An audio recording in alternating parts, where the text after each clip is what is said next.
સાચું નામ છે એમનું ઋષભભાઈ ગિરીશભાઈ ચાવડા, રહેવાનું થાનગઢ। આ એમની દુકાન છે, થાનગઢમાં છે એમની દુકાન। અને સામે રહ્યો એ તમે જોઈ રહ્યા છો ચોટીલાથી થાનગઢ વાળો રોડ, વાહન સામે જાય છે। હવે ભોલાભાઈ તમને રિસ્પોન્સ આપશે કે ભાઈ આપણે એમને સેવિંગ ક્રીમ લાગેલી છે, 6 સેવિંગ ક્રીમ જે છેલ્લા ઇનામમાં હતી, 6 સેવિંગ ક્રીમ ભોલાભાઈને લાગેલી છે। તો એમને આ સેવિંગ ક્રીમ લાગી તો કેવું રહ્યું, એમના ફિલિંગ કેવા છે એ તમને જણાવશે। ના, આ વસ્તુ સારી છે। જેમ કે અત્યારે આપણે ઘણી દુકાનેથી સામાન લઈ છીએ ઘણો બધો, અને આપણને બહુ કાંઈ એવું ફાયદો થતો નથી, પણ આ સારી એક વસ્તુ છે કે જે શું કહેવાય કે દર મહિને 3 આઇટમનો ડ્રો કાઢે છે, જેનાથી આપણને ફાયદો થાય છે।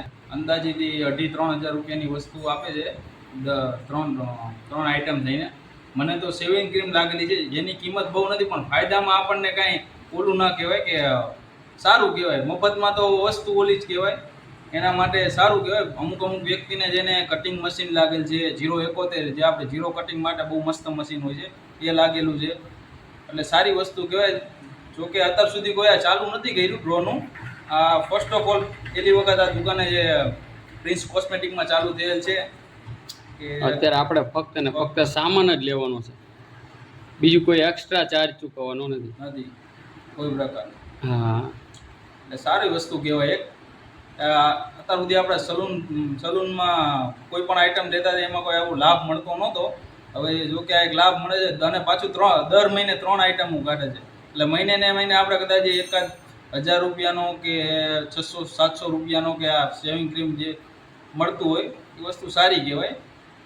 આ વસ્તુ મને મજા આવી, જોકે સારું લાગ્યું, બહુ સરસ વિચાર છે સલૂનવાળા ભાઈઓ સલૂનવાળા ભાઈઓ માટે, બધા માટે એક વસ્તુ સારી કહેવાય।